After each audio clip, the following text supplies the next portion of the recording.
menusuk jiwa seseorang yang mendengarnya. Salah satu genre lagu yang akan membuat pendengarnya tergugah adalah genre lagu atau musik religi. Melalui musik-musik dan lirik-lirik religi bisa bikin orang ingin tahu.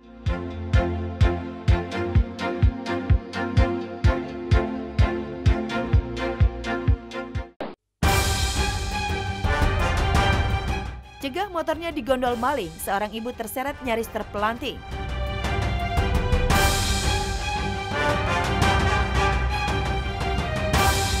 Mencoba mempertahankan motor kesayangannya saat dibawa kabur maling, seorang emak-emak di Lumajang, Jawa Timur sampai terseret 100 meter. Diduga karena lupa mengambil kunci motor saat parkir, motor seorang emak-emak langsung digasak maling.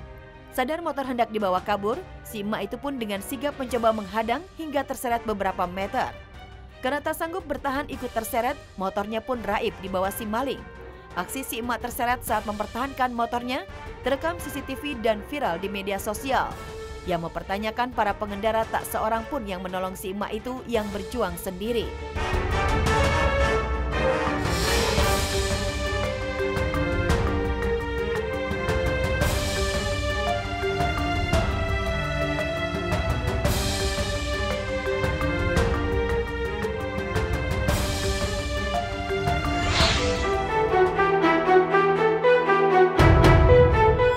Ratu tersadis di dunia.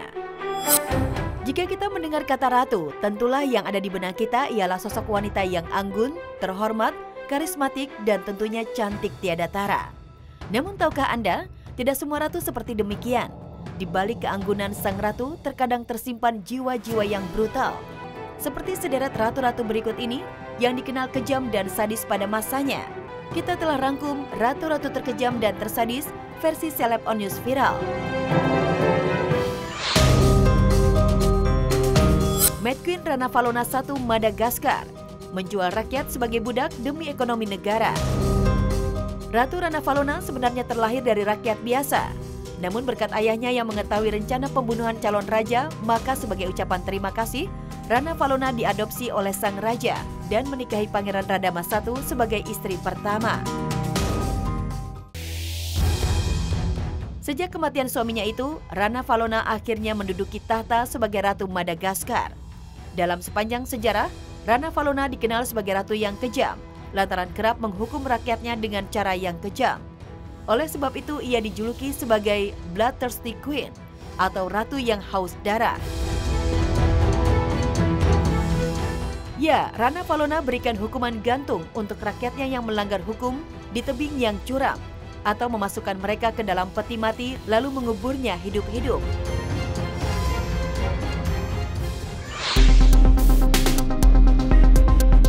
Ratu Wu Zetian Tiongkok membunuh semua keluarga demi ambisi naik tahta. Ratu Wu Zetian merupakan satu-satunya wanita yang pernah memimpin dalam sejarah Tiongkok yang diakui sebagai Maharani atau Kaisar Perempuan.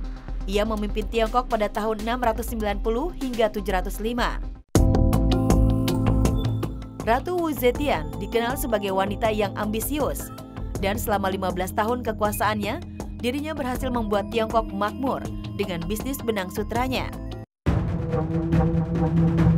Namun dalam masa kekaisarannya, Ratu Wu Zetian tak luput dari kontroversi. Dirinya dikenal sadis karena rela melakukan apapun demi tahtanya. Intrik yang ia lakukan antara lain ialah membunuh semua orang yang dianggapnya lawan. Ya, Ratu Wu Zetian tega membunuh putrinya sendiri, saudara kandungnya. Semua ia lakukan demi kekuasaannya.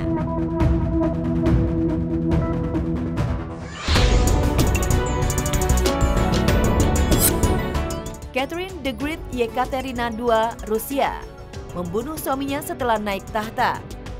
Catherine kedua atau Yekaterina Velikaya dalam bahasa Rusia ialah seorang maharani atau kaisar perempuan pada akhir abad ke-18 yang berkuasa di Rusia lebih dari 30 tahun.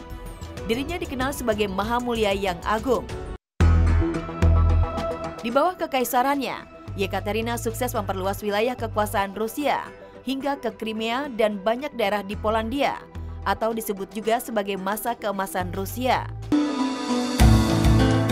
Namun tak banyak yang tahu jika sebelum menjadi ratu, Crimea sempat mengalami penderitaan lantaran dipaksa keluarganya untuk mendapatkan kekuasaannya. Dan sang ratu pun disebut-sebut telah membunuh suaminya setelah naik tahta. Meskipun sejarawan tidak mendapatkan bukti langsung keterlibatan Yekaterina.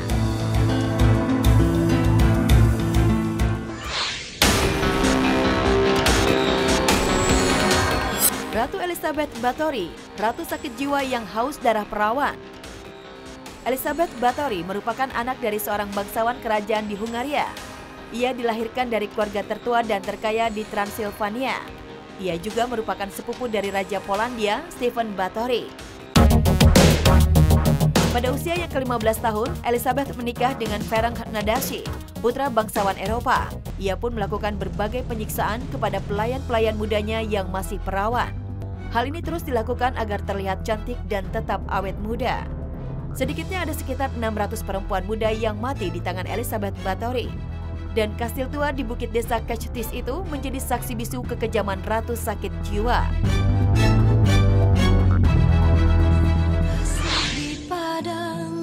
Lima lagu penggugah rasa ingin tobat.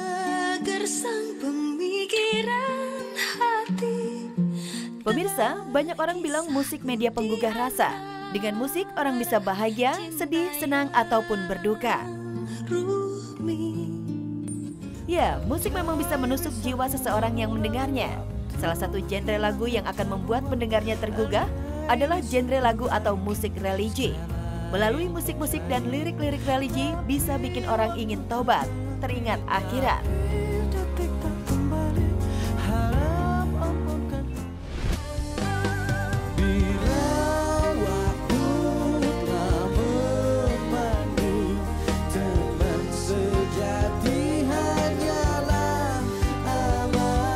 Opik, bila waktu telah berakhir.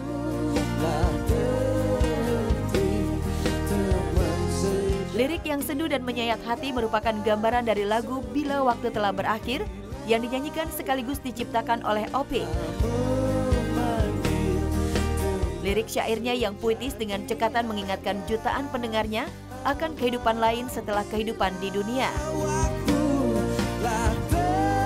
Dan kabarnya, sejak single ini rilis, tak sedikit orang memutuskan jadi mu'alaf karena menghayati lagu penuh lirih milik mantan rocker Opik ini.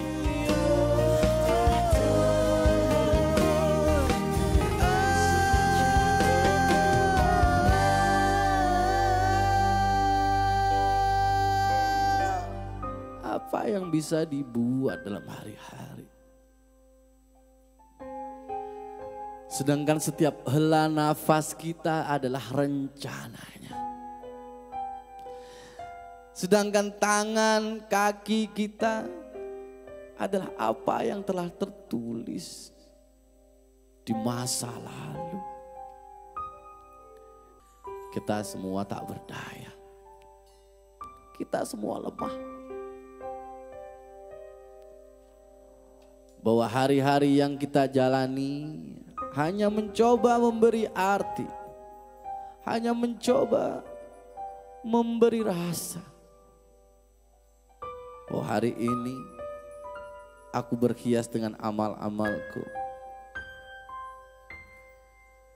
sebelum waktu mengakhiri.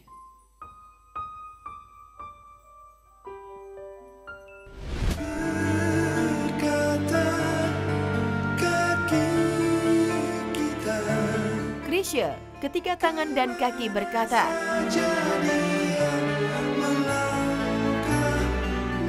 Lagu ini menceritakan kehidupan setelah kehidupan di dunia, di mana kita tidak bisa lagi berbohong tentang dosa-dosa yang kita lakukan, karena tangan dan kaki kita sendiri yang akan berbicara. Lagu yang diciptakan sastrawan Taufik Ismail ini secara gamblang menampar diri kita yang selalu saja berbuat dosa dan nista.